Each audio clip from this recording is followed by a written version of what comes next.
Hi, welcome all. നമ്മൾ ഇന്ന് ഉണ്ടാക്കാൻ പോകുന്നത് അഫ്ഗാനി ബിരിയാണിയാണ്. അപ്പോൾ ഇത് ഒരു ടേസ്റ്റി ഡെലീഷ്യസ് ആയിട്ടുള്ള ഒരു ബിരിയാണിയാണ്. ഇതെങ്ങനെ ഉണ്ടാക്കുന്നതെന്ന് നമുക്ക് നോക്കാം.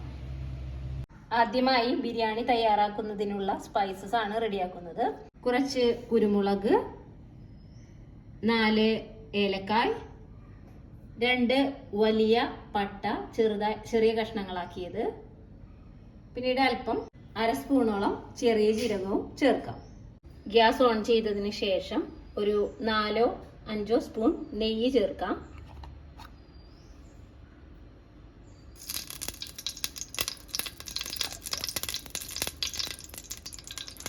നെയ്യ് ചൂടായ ശേഷം നമ്മുടെ സ്പൈസസ് ആണ് ആദ്യമായി ചേർക്കാൻ പോകുന്നത്. മാറ്റി വെച്ചിരിക്കുന്ന സ്പൈസസ് ഓരോന്നായി ചേർത്ത് കൊടുക്കുക.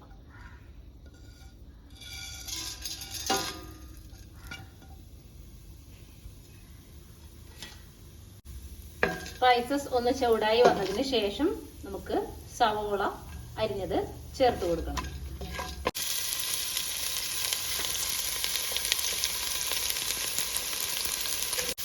ബ്രൗൺ കളർ ആകുന്നത് വരെ ഇളക്കിക്കൊണ്ടിരിക്കണം.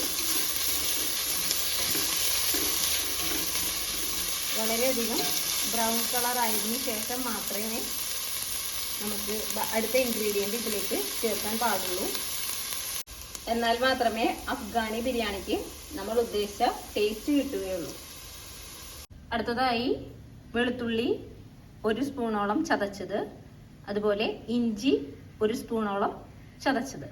നമ്മുടെ സവോള ഏകദേശം ഇത്രത്തോളം ബ്രൗൺ കളർ ആയിട്ടുണ്ട്. ഇനി നമുക്ക് ചതച്ചു വെച്ച ഇഞ്ചി, വെളുത്തുള്ളി ചേർത്ത് കൊടുത്ത് ഇളക്കാം.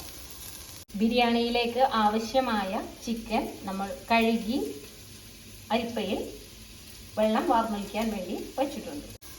ഇഞ്ചി വെളുത്തുള്ളി പച്ചമണം മാറിയ ശേഷം നമ്മൾ കഴുകി വെച്ച ചിക്കനാണ് അടുത്തതായി ചേർത്ത് കൊടുക്കാൻ പോകുന്നത്. ചേർത്ത് നന്നായി ഇളക്കി കൊടുക്കണം.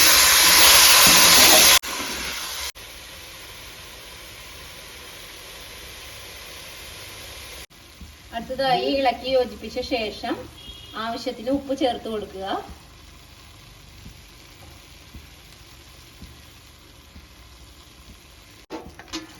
ഉപ്പ് നന്നായി യോജിപ്പിച്ച് ഇളക്കി കൊടുത്ത ശേഷം നമുക്ക് മൂടി വെച്ച് ഒരു 2-3 മിനിറ്റ് വേവിക്കേണ്ടതുണ്ട്. നമ്മുടെ ചിക്കൻ ഇപ്പോൾ പിങ്ക് കളർ മാറി ഏകദേശം ഒരു വൈറ്റ് കളറായി മാറിയിട്ടുണ്ട്. ഇനി നമുക്ക് ഒരു 2-3 മിനിറ്റ് മൂടി വെച്ച് വേവിക്കാം. ബിരിയാണിക്കായി നമ്മൾ 2 ഗ്ലാസ് അരിയാണ് എടുത്തത്. ഈ അരി നന്നായി കഴുകി വൃത്തിയാക്കി വെള്ളം വാർന്നയ്ക്കാൻ വയ്ക്കണം. ബിരിയാണിക്ക് ആവശ്യമായ വെള്ളം നമ്മളിപ്പോൾ ചെറുതായി ചൂടാക്കി എടുക്കുന്നുണ്ട്. 2 ഗ്ലാസ് അരിയാണ് നമ്മൾ എടുത്തിരിക്കുന്നത്. അതുകൊണ്ട് തന്നെ 4 ഗ്ലാസ് വെള്ളം നമ്മൾ ചെറുതായി ചൂടാക്കുന്നുണ്ട്. അടുത്തതായി നമ്മൾ വെള്ളം ചേർത്ത് ബിരിയാണി തയ്യാറാക്കി എടുക്കാൻ പോവുകയാണ്. വെള്ളം ഒഴിച്ചതിന് ശേഷം ഒന്ന് ഇളക്കി കൊടുത്ത ശേഷം നമുക്ക് മൂടി വെച്ച് ഒരു 10-15 മിനിറ്റ് ചിക്കൻ വേവുന്നത് വരെ നമുക്ക് നന്നായി വേവിച്ചെടുക്കാം. അടുത്തതായി നമ്മൾ ഒരു പാത്രത്തിലേക്ക് 1 സ്പൂൺ അറബിക് മസാല, 1/2 സ്പൂൺ കറി മസാല, 1/2 സ്പൂണോളം കുരുമുളക് പൊടി ചേർത്ത് മിക്സ് ചെയ്ത് വെക്കുകയാണ്. ഇത് ഇനി നമ്മൾ തയ്യാറാക്കി കൊണ്ടിരിക്കുന്ന ചിക്കൻ വേവിച്ചത് ഈ മിക്സിലേക്ക് ചേർത്ത് കൊടുത്ത് ചെയ്യുന്നത്. അടുത്തതായി 5 മിനിറ്റോളം വേവിച്ച ചിക്കൻ നമ്മൾ തയ്യാറാക്കി വെച്ചിരിക്കുന്ന മസാലയിലേക്ക് എടുത്ത് മാറ്റുകയാണ്. ചിക്കൻ പീസ് ഓരോന്നായി എടുത്ത് നമ്മുടെ മസാലയിലേക്ക് എടുത്ത് മാറ്റിക്കൊണ്ടിരിക്കുന്നു. പാത്രത്തിലേക്ക് എടുത്തു മാറ്റിയ ചിക്കൻ ഈ മസാലയിൽ നന്നായി മിക്സ് ചെയ്ത് മാറ്റി വെക്കണം. സാധാരണയായിട്ട് നമ്മൾ അഫ്ഗാനി ബിരിയാണിയിൽ സ്പൈസസ് ചേർത്ത് വീണ്ടും ചിക്കനിൽ മിക്സ് ചെയ്യാറില്ല.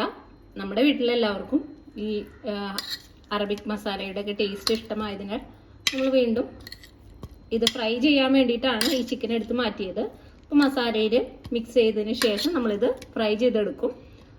അതിനു മുമ്പായിട്ട് നന്നായി മിക്സ് ചെയ്ത് വെച്ചതിന് ശേഷം നമുക്ക് കുതിർത്ത് വെള്ളം വാർക്കാൻ വെച്ചിരിക്കുന്ന അരി നമ്മുടെ വെള്ളത്തിലേക്ക് ചേർത്ത് കൊടുക്കണം.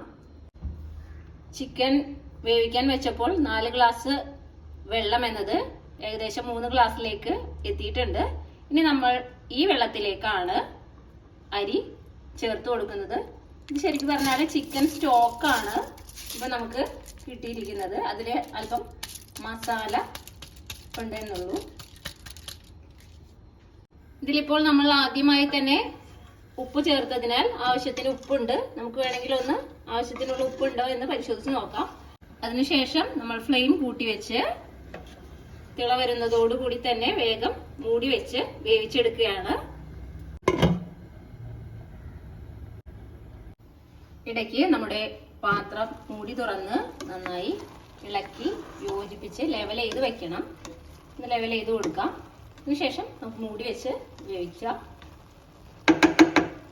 ഈ സമയം കൊണ്ട് അടുത്തൊരു പാനിലായിട്ട് പാൻ ചൂടാക്കിയതിന് ശേഷം നമുക്ക് നെയ്യ് ഒഴിച്ച് നമ്മൾ തയ്യാറാക്കി വെച്ചിരിക്കുന്ന മസാല പുരട്ടി തയ്യാറാക്കി വെച്ചിരിക്കുന്ന ചിക്കൻ ഒന്ന് ഫ്രൈ ചെയ്തെടുക്കണം. അതിനായി അല്പം നെയ്യ് ഒഴിച്ചിട്ട് നെയ്യിലാണ് നമ്മൾ ചിക്കൻ ഫ്രൈ ചെയ്തെടുക്കാൻ പോകുന്നത്. ഒരല്പം മതി. നെയ്യ് നന്നായി എല്ലാ ഭാഗത്തേക്കും ചുറ്റിച്ചു കൊടുത്തതിന് ശേഷം നമ്മുടെ മസാല പുരട്ടി വെച്ചിരിക്കുന്ന ചിക്കൻ ഫ്രൈ ചെയ്യാനായി ഇട്ട് കൊടുക്കാം.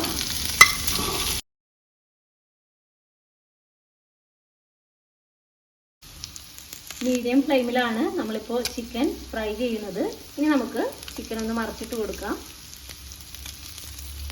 ഇതിനിടയിൽ നമ്മുടെ അരി വെന്തോ എന്ന് നോക്കണം.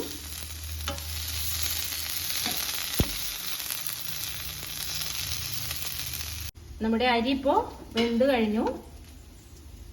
റൈസ് ഇപ്പോൾ തയ്യാറാക്കിയിട്ടുണ്ട്. ഇനി നമ്മുടെ ഫ്രൈ ചെയ്ത് വെച്ചിരിക്കുന്ന ചിക്കൻ ഇതിലേക്ക് ചേർത്ത് കൊടുക്കാനായി ചോറ് നന്നായി പരത്തി ഇട്ട് കൊടുക്കാം. നമുക്ക് ചിക്കൻ ഇതിന്റെ മുകളിലേക്ക് ഇട്ട് കൊടുക്കേണ്ടതുണ്ട്. ഫ്രൈ ചെയ്ത ചിക്കൻ ഇപ്പോൾ നമ്മുടെ പാത്രത്തിലേക്ക് ഇട്ട് കൊടുക്കുകയാണ്. ഇനി വളരെ ലോ ഫ്ലെയിമിലായി നമ്മുടെ അടിയിൽ കട്ടിയുള്ളൊരു പാത്രം വെച്ചുകൊണ്ട് തന്നെ മൂടി വെച്ച് നമുക്ക് കുറച്ച് നേരം കൂടി നമുക്ക് ചിക്കനും റൈസും കൂടി വേവിച്ചെടുക്കാം. അടുത്തതായി നമ്മുടെ അഫ്ഗാനി ബിരിയാണി ഗാർണിഷ് ചെയ്യുന്നതിന് വേണ്ടി നമ്മൾ തയ്യാറാക്കാൻ പോകുന്നതാണ്. അതിലേക്ക് അല്പം ക്യാരറ്റ്, ഉരുളക്കിഴങ്ങ്, ബദാം, അതുപോലെ കറുത്ത മുന്തിരിയാണ് നമ്മൾ എടുത്തിരിക്കുന്നത്. ഇത് പഞ്ചസാര ലായനിയിൽ നമ്മളിത് ഒന്ന് വഴറ്റിയെടുക്കും. അതിനായി ഒരു പാൻ ചൂടാക്കിയ ശേഷം 1 സ്പൂണോളം പഞ്ചസാര ഇതിലേക്ക് ചേർത്ത് കൊടുക്കുക. അതിലേക്ക് അല്പം വെള്ളം ചേർത്ത് കാരമലൈസ് ചെയ്തെടുക്കണം.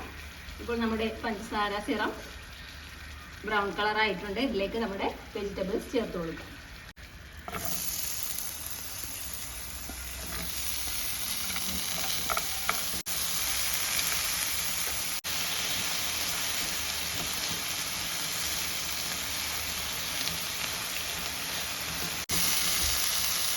അടുത്തതായി കാരമലൈസ് ചെയ്ത വെജിറ്റബിൾസും നട്ട്സും നമ്മുടെ റൈസിലേക്ക് ഇട്ട് കൊടുക്കുകയാണ്. ഇത് ഗാർണിഷ് ചെയ്യുന്ന ഇടത്തിൽ ഇട്ട് കൊടുക്കാം. എല്ലാ ഭാഗത്തേക്കും എത്തിക്കുക. അടി കട്ടിയുള്ള പാത്രത്തിൽ വെച്ച് മൂടി വെച്ച് അല്പസമയം നമ്മൾ വേവിച്ചെടുക്കുകയാണ്. അപ്പോൾ നമ്മുടെ ബിരിയാണി ഇപ്പോൾ റെഡി ആയിട്ടുണ്ട്. ഇനി നമുക്ക് ഇത് നമ്മുടെ സെർവിങ് പാത്രത്തിലേക്ക് മാറ്റി വെക്കാം.